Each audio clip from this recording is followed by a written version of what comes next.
వాళ్ళన్నా welcome to village ఆర్తిరాక్స్. మా ఊళ్ళో వర్షం పడుతుంది గాయస్. మీ ఊళ్ళో వర్షం పడుతుందో లేదు వీడియో కింద అయితే కామెంట్ చేయండి. నాకైతే వర్షం అంటే చాలా ఇష్టం అనమాట. వర్షంలో తడవడం అనేది కూడా ఇంకా ఇష్టము. నేను ఎంత బాగా తడుస్తానో నాకు అంతే బాగా ఫీవర్ కూడా వచ్చేస్తుంది అనమాట. నాలాగా మీరు కూడా వర్షంలో తడిసిన వెంటనే ఫీవర్ వస్తుందో లేదు వీడియో కింద అయితే కామెంట్ చేయండి. ఫైనల్ అయితే మా రైల్వే కోడల్లో బీభత్సంగా అయితే వర్షాలు అయితే పడుతున్నాయి అనమాట. అలాగే మీ ఏరియా పేరు కామెంట్ చేసి మీ ఏరియాలో వర్షాలు పడుతున్నాయో లేదు వీడియో కింద అయితే కామెంట్ చేయండి. మీకు వర్షాలు పడేటప్పుడు ఏ ఐటమ్ తినాలనిపిస్తుందో కూడా వీడియో కింద అయితే కామెంట్ చేయండి. నాకైతే ఖచ్చితంగా మిరకాయ బజ్జీలు తినాలనిపిస్తుంది అనమాట.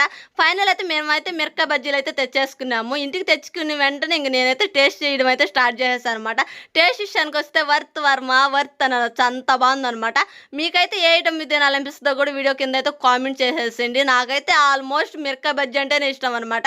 ఓకే గాయస్, ఫస్ట్ టైం మన వీడియో చూస్తుంటే ప్లీజ్ లైక్ చేయండి, షేర్ చేయండి, మన ఛానల్ తప్పకుండా సబ్స్క్రైబ్ చేసుకోండి. Okay guys, bye.